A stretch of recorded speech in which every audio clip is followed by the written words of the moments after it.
it's very soft, and we will put all the ingredients down below. First one, this is 5.5 flour. So we'll put it here. And I use the bread flour today. 5.5 cups. Okay. Next, we're gonna mix up all the dry ingredients. This is the yeast. And the salt. I measured them all up already, but don't worry, we are going to put all the ingredients down below. And my sugar. So what I'm gonna do right now is mix all together.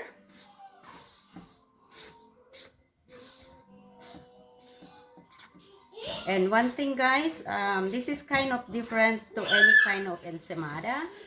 I will be using sweet yam. Okay, now I'll put it here. Like it. This is the cream, buttercream, and the milk.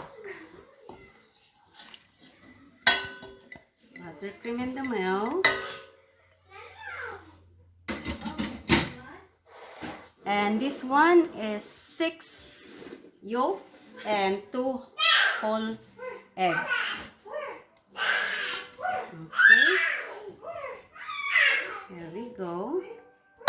And of course, our secret ingredients, which is the purple yam. The purple yam will also make the bread very soft and moisten the bread. Okay. Okay. And so right now I'm going to put this on. I'm gonna beat this. Okay, and turn on the machine to number 3. Number 3. There we go. Number 3. So beat it from 2 to 3 minutes until it looks like this, guys. Look at that. So our timer is now end. That was, I timed it for 3 minutes. There we go. Okay, so stop for now. And it's gonna be look like this after 2 to 3 minutes. Okay, time for the butter. Gonna put the butter. There we go. So as I said earlier, all the ingredients, it will be on the description. Okay, and put it back. Resume again. This time you can go to 3 to 4.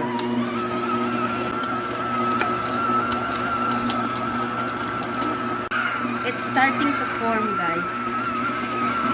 I didn't use any kind of coloring.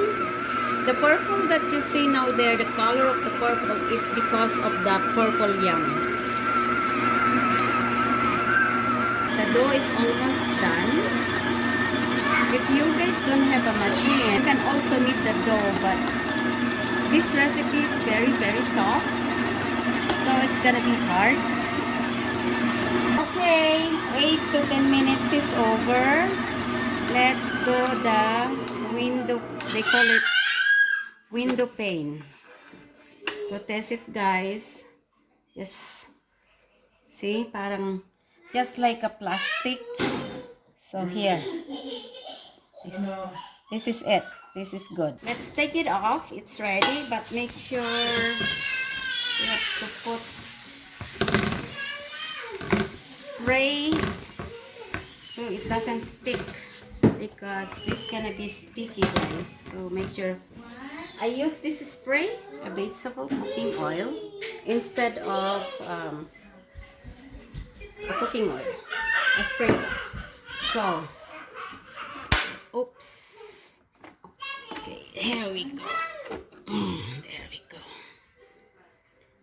Look at that. It's very sticky. See how soft it is, guys. It is very soft. So this ensaimada is gonna be really tasty and soft, plus the purple yam is very healthy. And then we'll let it rest for 1 hour. I cover it with the saran wrap so it doesn't get dry, and leave it for 1.5 hours.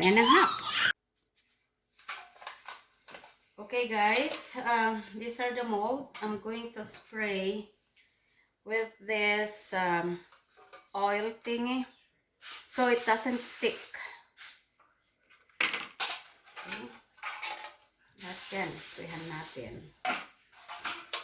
Okay now guys, this is double now, double the size. So I'm going to spray again, and also I'm going to spray here because it's gonna stick in here. It's very sticky. Ow! And together with this one, you can actually use any kind of oil just to grease it up so it doesn't stick. And this one now, I have to push it down all the way.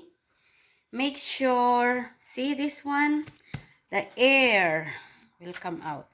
All right, there we go.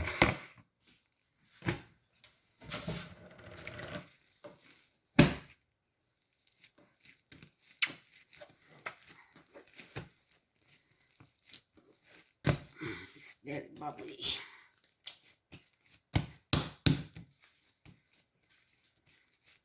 Okay. Cut into two.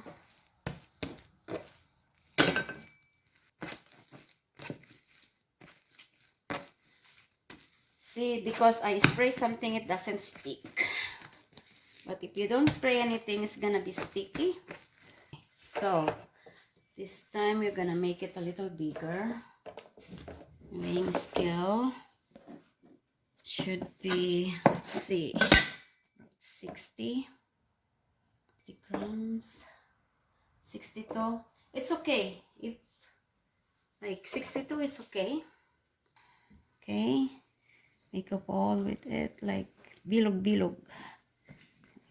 See how nice, and there. We're gonna let it rise again for another 1 hour. Okay, after 1 hour, this is it guys, it's ready to go.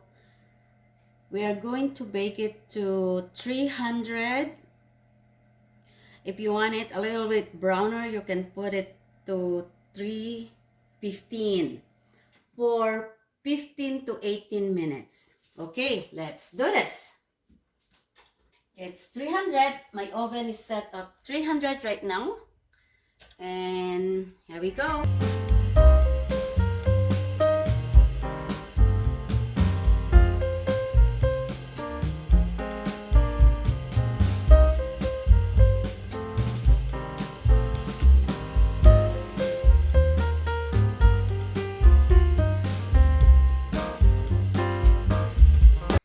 We are going to make the cream.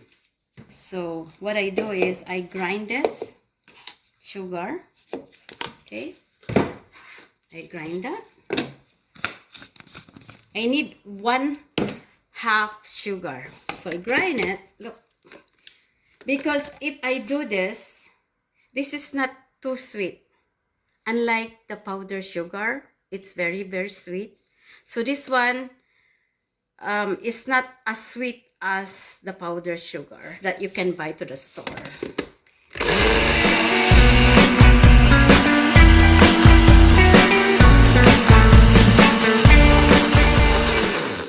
The sugar become powder, and I needed 1/2 cup. But first of all, this is salted butter. The salted butter is 1/2 cup. I mean, no, sorry. It's 1 cup. 1 cup butter. And 1/2 cup of powdered sugar. Okay, there we go. This is the buttercream for the ensaimada.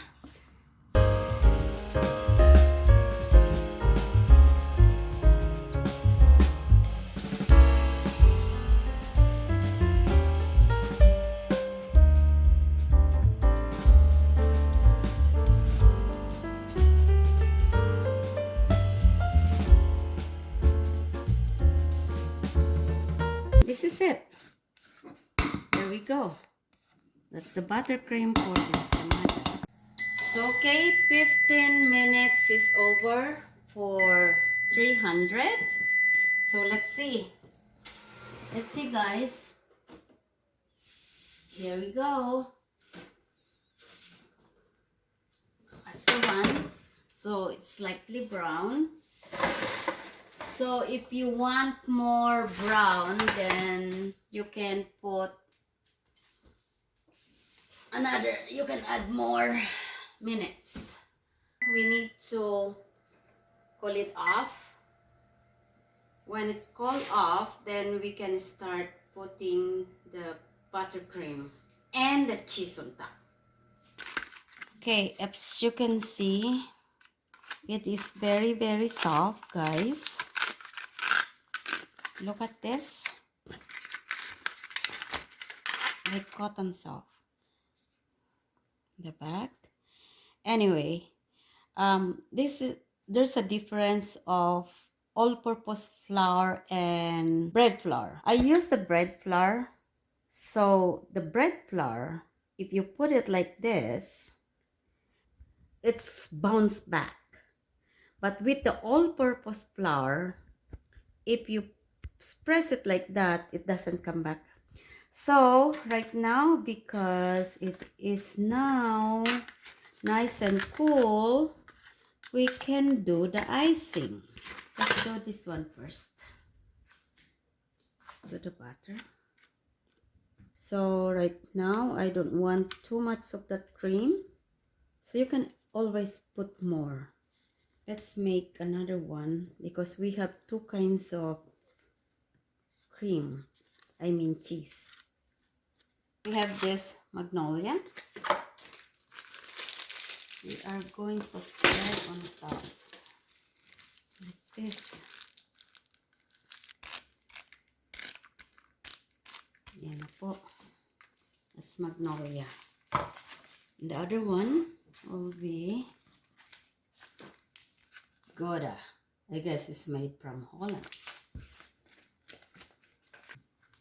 Wow, this is really big.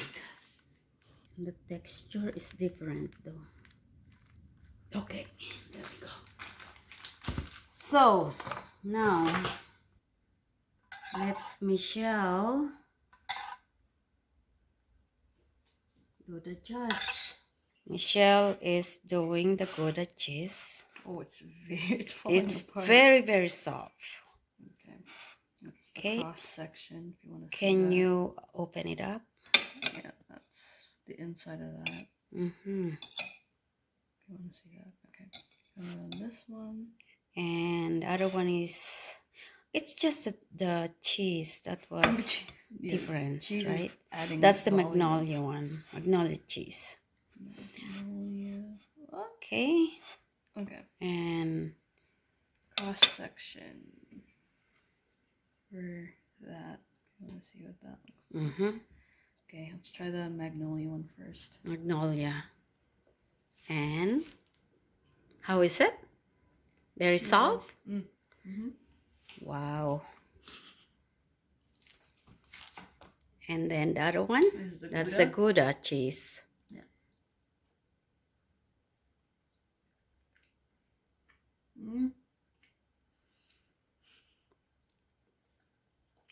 It's good. Can't really taste the difference between them. Both are good. Both are really good. Okay. Can you open? Yeah, it is like kind of cotton. Yeah, it looks like It's cotton. very, yeah, like cotton. That's how soft it is. And description will be down below. And please subscribe. See you for the next time. Bye-bye.